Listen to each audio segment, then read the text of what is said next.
नमस्कार, मैं हूं आरजू अंसारी और आप देख रहे हैं राष्ट्रीय जगत विजन न्यूज।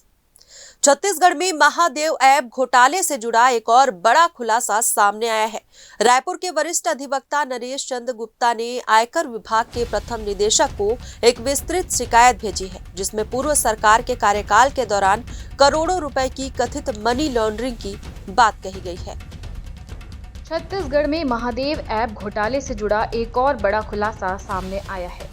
रायपुर के वरिष्ठ अधिवक्ता नरेश चंद्र गुप्ता ने आयकर विभाग के प्रधान निदेशक को एक विस्तृत शिकायत भेजी है, जिसमें पूर्व सरकार के कार्यकाल के दौरान करोड़ों रुपए की कथित मनी लॉन्ड्रिंग की बात कही गई है। शिकायत में के श्रीवास्तव और उनकी पत्नी कंचन श्रीवास्तव पर बड़े स्तर पर वित्तीय धोखाधड़ी और अन्य धन शोधन संचालन का आरोप लगाया गया है। ये मामला दर्ज FIR नंबर 525/2024 थाना तेली बांधा से संबंधित है।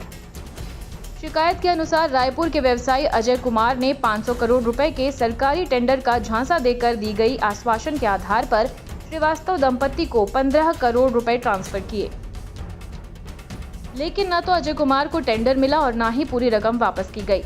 दबाव में आने के बाद केवल 3 करोड़ 40 लाख रुपए लौटाए गए, जबकि 11 करोड़ 6 लाख रुपए का सीधा आर्थिक नुकसान हुआ है। शिकायत में बताया गया है कि रुपए जिन खातों में जमा किए गए वे सभी शेल कंपनियां प्रतीत होती हैं।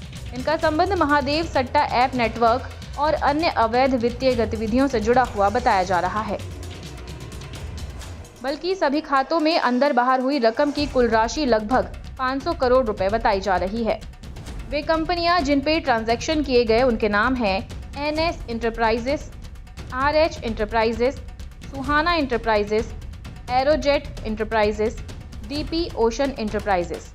इन सभी खातों में अंदर बाहर हुई रकम की कुल राशि लगभग 500 करोड़ रुपए बताई जा रही है।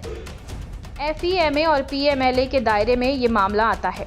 अधिवक्ता नरेश गुप्ता के अनुसार प्रथम दृष्टया ये मामला मनी लॉन्ड्रिंग, हवाला ऑपरेशन, फर्जी व्यवसाय व्यवस्था, FEMA 1999 और PMLA 2002 के गंभीर उल्लंघन के दायरे में आता है।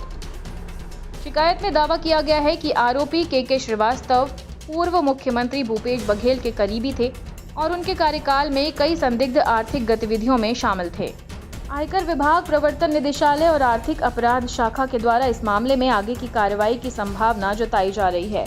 ये मामला छत्तीसगढ़ में पहले से चल रही आर्थिक धोखाधड़ी और महादेव ऐप नेटवर्क की जांच को एक नया मोड़ दे सकता है।